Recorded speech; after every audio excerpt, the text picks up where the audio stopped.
Otra de las tareas que solemos encontrarnos los programadores es generar aleatoriedad, y para eso contamos con el módulo random. Vamos a crear una función nueva, o mejor dicho un archivo nuevo en el cual podamos utilizar esta librería, que por lo general los programadores suelen utilizar mediante también un alias que sería rd. Bien, entonces la voy a importar con ese alias. Antes de empezar a ver los ejemplos, dos advertencias. La primera es que en las computadoras no existe realmente la aleatoriedad como nosotros lo conocemos como concepto, sino que esta es emulada lo más que se puede, pero por motivos de memoria las computadoras, y no solamente de memoria, sino por la forma en la cual funciona la lógica de Boole, las computadoras no pueden generar aleatoriedad 100% de forma confiable. Y el segundo aviso es que debido a este motivo, a la naturaleza de cómo funciona random, no deberíamos utilizar esta librería para propósitos de seguridad. Si queremos implementar alguna función de seguridad como criptografía, contamos con otro módulo que se llama secrets y que puede ser útil para ese caso. Bien, hecha esta advertencia, vamos a ver algunas de las funciones que nos provee RD o random. La más útil, o no sé si la más útil, pero la más conocida es random. ¿Sí? Vamos a ejecutarla así como está. Y van a ver que nos va a devolver siempre un número, pero que va a ser decimal, que se va a encontrar entre el valor 0.0 y el valor 1.0. ¿Sí? Si ejecuto varias veces, voy a obtener un valor que en apariencia es aleatorio. Pero por lo general, nosotros los programadores solemos utilizar más los números enteros y quizás necesitemos que se genere un número entero en lugar de un número decimal. Para eso tenemos otra función que es randint y que requiere dos argumentos, como bien me está indicando PyCharm. Necesita primero el valor menor que puede ser generado y como segundo argumento el valor mayor. Entonces, si le paso dos argumentos, 1 y 10, el valor que me va a devolver esta función puede encontrarse entre 1 y entre 10, incluyendo estos dos valores. ¿Sí? Vamos a ejecutar una vez, aparece 2, 9, 3, 9, 9, 8 y así sucesivamente. Ninguno de los valores va a escapar a este rango.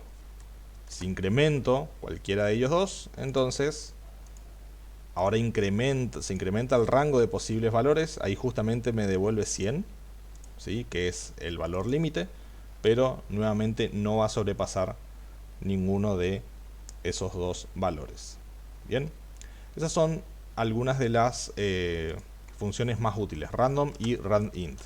Luego tenemos una variante que es randrange, que esta sí tiene tres argumentos que tenemos que respetar: un inicio, luego tenemos el valor de fin y por último tenemos este argumento que se llama step.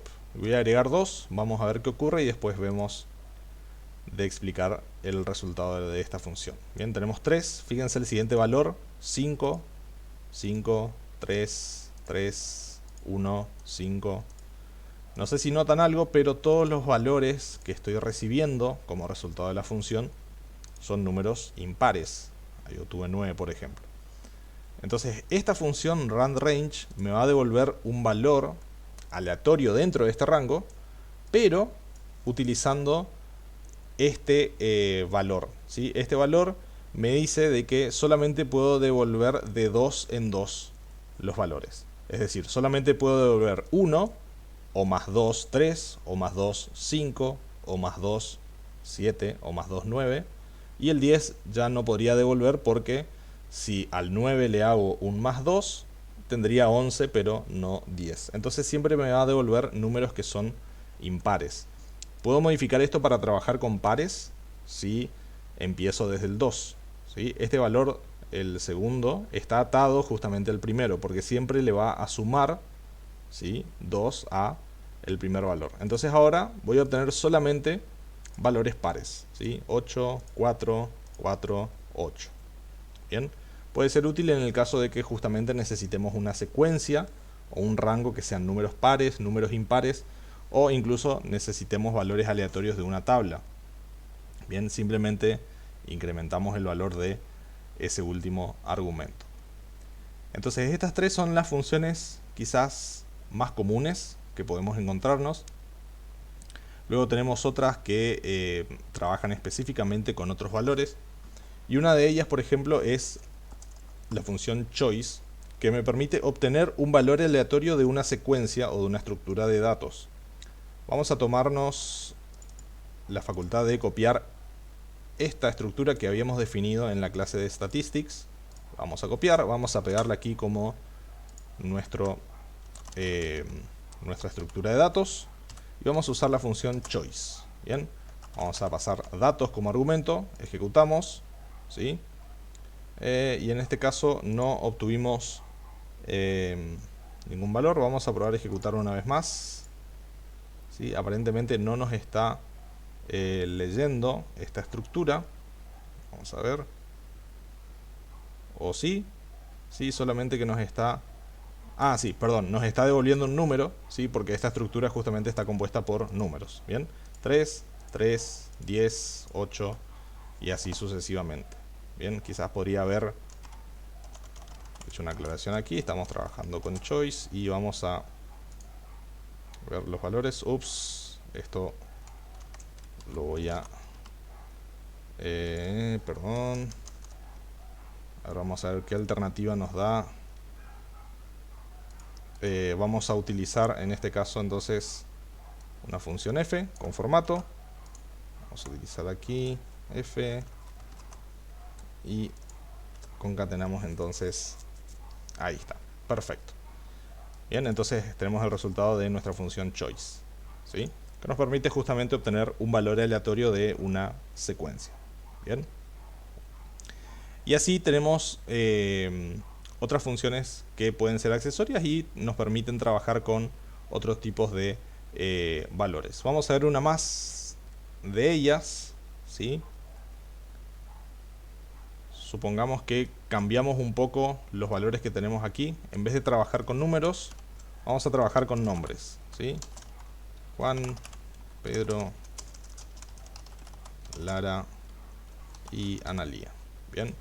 Volvemos a ejecutar choice para asegurarnos de que esto funciona con cualquier tipo de secuencia o estructura de datos. No hace falta que sean números, ¿sí? Entonces,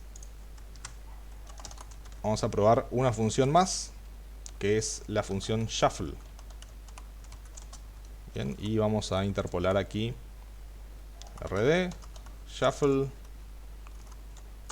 ¿sí? Y vamos a pasar datos.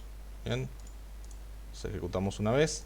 En este caso nos está devolviendo none, ¿sí? Pero a ver, probemos una vez más, ¿sí? En este caso la función shuffle no nos está devolviendo ningún argumento. Bien, probemos otra función. Vamos a probar con la función sample, que debería funcionar también, ¿sí? Uy, en este caso no nos está mostrando nada porque requiere un argumento adicional, que es el argumento k, ¿sí? Entonces el argumento k, que lo podemos usar como un argumento con nombre, vamos a decirle cuántos elementos de este arreglo queremos mostrar, que en este caso van a ser 2, ¿sí?